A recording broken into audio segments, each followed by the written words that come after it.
बेटी, घर छोड़ना अच्छी बात नहीं है। इतनी रात को किसका फोन हो सकता है?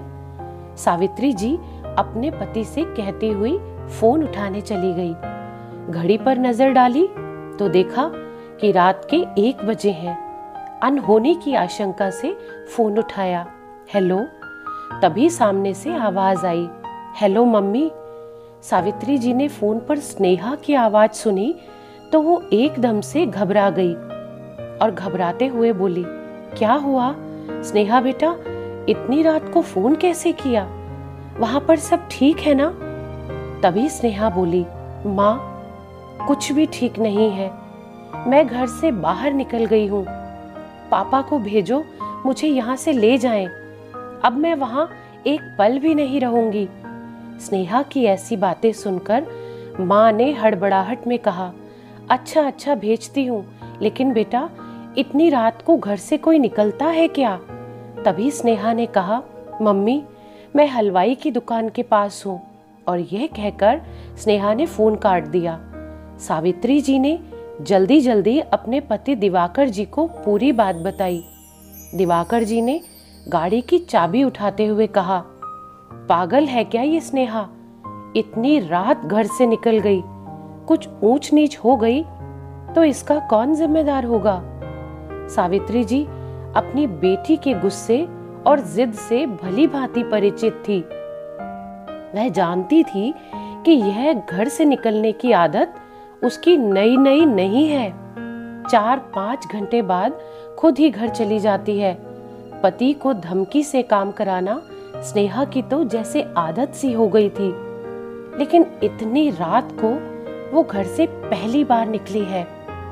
सावित्री जी ने अपने पति को भेज स्नेहा के पति साहिल को फोन लगाया और कहा, बेटा आज फिर कुछ हुआ है क्या?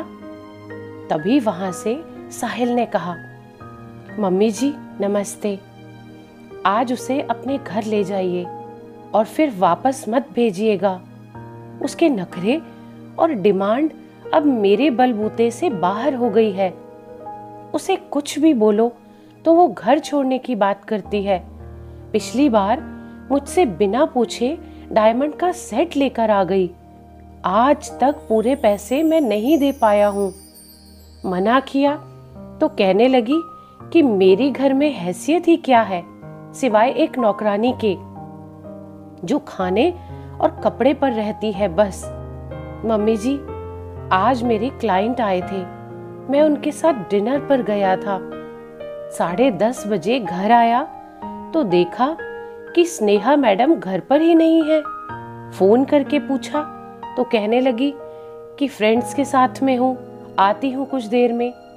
मम्मी जी 12:30 बजे घर आई तो मैंने बस इतना ही कहा कि स्नेहा तुम्हारा इतनी रात को दोस्तों के साथ अकेले बाहर रहना ठीक नहीं है।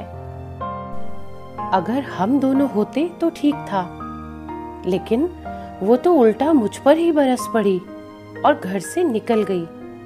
मम्मी जी मुझसे अब बर्दाश्त नहीं होता।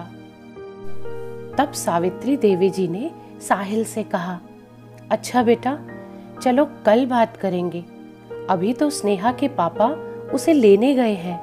ये कहकर सावित्री जी ने फोन काट दिया। बेटी जिद्दी और गुस्सैल के साथ साथ अब अलग ही रूप दिखाने लगी थी।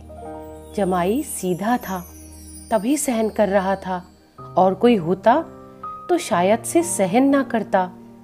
कुछ देर के बाद दिवाकर जी स्नेहा को ले आए। रास्ते में उन्होंने एक बात भी नहीं की थी स्नेहा से। दिवाकर जी परेशान भी थे और ये देखकर निराश भी थे कि उनकी बेटी ने पी भी रखी थी। उनके संस्कार में क्या कमी रह गई थी? पानी सिर से ऊपर जाता जा रहा था। कोई कड़ा फैसला लेने का समय आ गया था। अब बचपना कहकर बात को टालना अब सही नहीं था। दूसरे दिन सुबह बिना चाय पिए ही दिवाकर जी घर से निकल गए और अपने जमाई से मिलकर पूरी बात की, और फिर शाम को अपने दोते को लेकर वो घर आ गए। स्नेहा ने अपने बेटे को देखा तो पूछा कि ये कब आया? तो दिवाकर जी ने कहा कि इसे साहिल छोड़ गया है और आज वो तुम्हारा सामान और डाइवोर्स पेपर भी भेज देगा। तो स्नेहा ने हैरान होकर कहा, क्या मतलब? तो दिवाकर जी बोले, मतलब ये कि वो तुम्हें अब अपने साथ नहीं रखेगा। गुड्डू का खर्चा वो तुम्हें हर महीने वक्त पर दे दिया करेगा। अब वो तुम्हें आजाद कर रहा है। और स्नेहा बेटा, अच्छा ही है, तुम अब अपनी जिंदगी अपनी शर्तों पर जी सकती हो। आज मैं भी ब्रोकर से बात करके तुम्हें एक कमरे का फ्लैट किराए पर दिला देता हूँ। साथ ही तुम अपनी नौकरी की तलाश आज से ही शुरू कर दो। तुम्हें और तुम्हारे भाई दोनों को मैंने इतना पढ़ाया है कि तुम दोनों किसी पर भी आश्रित नहीं रहोगे। भाई तो तुम्हारा सेटल है ही, अब तुम भी सेटल हो जाओ। तब स्नेहा अपने पापा से बोली, पापा मैं यहाँ आप ही के पास रह लूंगी। तो दिवाकर जी बोले, स्नेहा बेटा रह तो लेती, यह घर तुम्हारा ही है, पर बेटा मैंने और तुम्हारी मम्मी ने शुरू से ही नियम और कायदे बना रखे हैं।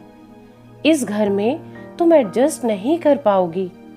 तुम आजादी पसंद करती हो तो यहाँ रहकर तुमसे नहीं हो पाएगा। स्नेहा को अब दिन में तारे नजर आने लगे थे, लेकिन डाइवोर्स के पेपर देखकर उसे असली झटका लगा। उसकी पूरी सिट्टी पिट्टी गुम हो गई। उसने खुद को कमरे में बंद कर लिया। शाम को जब पापा जी ने दरवाजा खटखटाया और कहा, बेटा तुम्हारा सामान आ गया है, एक बार देख लो। तब स्नेहा ने दरवाजा खोला। वो कुछ उदास सी लग रही थी। फिर दिवाकर जी ने दूसरे ही दिन स्नेहा को पीजी में भेज दिया और कहा, स्नेहा बेटा जब तक तुम्हारी नौकरी ना लगे तुम पीजी में रहो, तब तक हम फ्लैट देखते हैं और गुड्डू अपनी नानी के पास बहुत खुश है। स्नेहा रोज साहिल को फोन करती, पर साहिल कभी भी उसका फोन नहीं उठाता था। स्नेहा की सारी अकड़ 20 दिनों में निकल गई। स्नेहा को 20,000 की जॉब भी दिवाकर जी ने दोस्त के यहाँ लगवा दी थी। दिवाकर जी ने स्नेहा को फोन करके कहा, स्नेहा बेटा अब मैं तुम्हारे लिए फ्लैट देख लेता हूँ, 5,000 रुपए में एक कमरा मिल रहा है। तो स्नेहा ने अपने पापा से कहा, पापा मैं पीजी में ही ठीक हूँ, मुझे फ्लैट में जाने की कोई ज़रूरत नहीं है। अकेले रहते हुए स्नेहा को अब 5 महीने गुजर गए थे और इन 5 महीनों में स्नेहा की पूरी जिंदगी बदल गई थी। एक दिन दिवाकर जी और सावित्री जी अपनी बेटी से मिलने वहां पीजी में गए। बेटी का चेहरा उतरा हुआ और बहुत ही निराशाजनक लग रहा था। तो सावित्री जी बहुत परेशान हुई और उन्होंने परेशान होते हुए अपनी बेटी से कहा, स्नेहा बेटी तुमने अपना ये क्या हाल बना लिया है? तब स्नेहा की आंखें भर आई और वो कहने लगी, मम्मी ये मेरे कर्मों का ही फल है। मैंने साहिल का कभी ध्यान नहीं रखा, जबकि वो मेरा पूरा ख्याल रखता था। और आज देखो ना मम्मी, मैं जिंदगी के किस मोड़ पर आकर खड़ी हो गई हूँ। अब तो गुड्डू भी मुझसे ठीक से बात नहीं करता। इन 5 महीनों में मैंने कितनी ही बार साहिल को फोन किया, उससे बात करने की कोशिश की, उससे माफी मांगने की कोशिश की, लेकिन सब कुछ बेकार। मम्मी वो मेरा फोन ही नहीं उठाता। सच कहूं तो अब वो दिन बहुत ही ज्यादा याद आते हैं कि जब साहिल मेरा बहुत ख्याल रखा करता था। मेरी हर अच्छी और बुरी जरूरत भी वो पूरी कर दिया करता था और मुझसे कुछ नहीं कहता था, कोई शिकायत नहीं करता था। लेकिन तब मैंने इन चीजों की कभी कदर की ही नहीं। और आज जब मुझे इन सब की कदर होने लगी है तो मेरे हाथ बिल्कुल खाली है, कुछ नहीं है मेरे पास। मैंने खुद अपनी अच्छी खासी हंसती खेलती जिंदगी को खुद ही बर्बाद कर दिया। दिवाकर जी सामने बैठकर चुपचाप स्नेहा की ये सारी बातें सुन रहे थे और वो मन ही मन कुछ सोच रहे थे। माँ से ये बातें करके स्नेहा किचन में गई और खाना तैयार करने लगी। सभी ने मिलकर खाना खाया और फिर सावित्री जी स्नेहा से इधर उधर की बातें करने लगी। जब वो लोग बातें कर रहे थे तभी शाम को दरवाजे की घंटी बजती है। स्नेहा हैरान होकर सोचती है कि इस वक्त कौन आया होगा। स्नेहा जाकर दरवाजा खोलती है तो देखती है कि सामने साहिल एक बहुत ही बड़ा फूलों का गुलदस्ता लिए खड़ा है। पहले तो वो साहिल को देखकर बहुत ही हैरान रह जाती है। फिर साहिल को देखते ही स्नेहा की आंखों से झरझर आंसू बह निकले। उसे देखकर वो बहुत ही ज्यादा शर्मिंदा भी हुई और उससे माफी भी मांगी। तभी साहिल ने कहा कि स्नेहा, अंदर आने को नहीं कहोगी? अपने दुख में और अपनी शर्मिंदगी में स्नेहा को ये ख्याल ही नहीं रहा कि उसने साहिल को अंदर आने को कहा ही नहीं। उसने अंदर लाकर साहिल को सोफे पर बिठाया और बहुत ही हैरानी से साहिल से पूछा कि साहिल, तुम यहाँ? और वो डाइवोर्स पेपर? तभी दिवाकर जी बीच में बोल पड़े। दिवाकर जी ने कहा, स्नेहा बेटा, मैंने तुम्हें बहुत ही लाड प्यार से पाला था और मैं यही चाहता था कि जब तुम अपने ससुराल जाओ तो तुम्हारे ससुराल में भी तुम्हें किसी चीज की कोई कमी ना हो। लेकिन अफसोस स्नेहा, तुमने मेरे लाड प्यार का बहुत ही ज्यादा नाजायज फायदा उठाया है। स्नेहा, उस रात को जब तुम घर छोड़कर चली गई थी, मैं तुम्हें घर लेकर आ रहा था और मैंने देखा कि तुमने शराब पी हुई है। स्नेहा, मैंने तभी फैसला कर लिया था कि ये मेरे संस्कार तो नहीं हो सकते, और हाँ, अगर मेरे लाड प्यार की वजह से तुम अपनी जिंदगी के इस मोड़ पर आकर खड़ी हो गई हो, तो मैंने भी उस दिन खुद से वादा कर लिया था कि चाहे कुछ भी हो जाए, चाहे मुझे कुछ भी करना पड़े, तुम्हें रास्ते पर अब मैं ही लेकर आऊंगा। मैंने ही साहिल से फोन पर कहा था कि साहिल बेटा, तुम एक काम करो, तुम कुछ दिन स्नेहा को मुझे सौंप दो।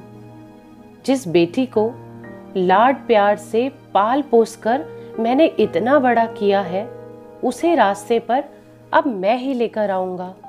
स्नेहा बेटा, वो डाइवोर्स पेपर भी झूठे थे।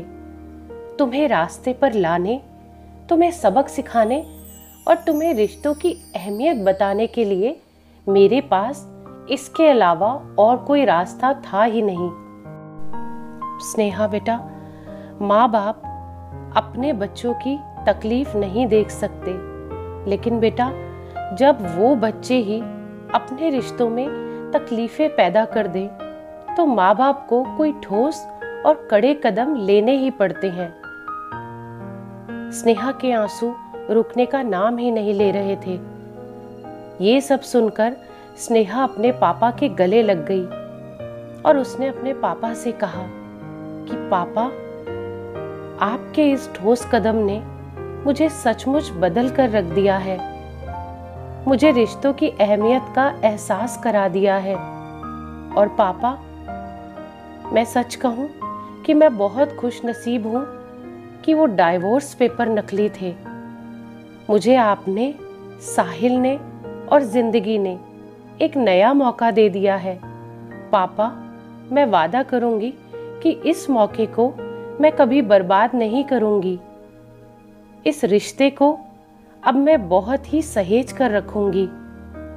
वहां पर सभी की आंखें नम थी और सावित्री जी अपने पति की समझदारी पर मन ही मन बहुत ही ज्यादा गर्व महसूस कर रही थी। तो दोस्तों, इस कहानी के बारे में आपकी क्या राय है, कमेंट करके जरूर बताइएगा। और ऐसी ही दिल को छू लेने वाली प्रेरणादायक कहानियां सुनने के लिए इस चैनल को सब्सक्राइब करें। धन्यवाद।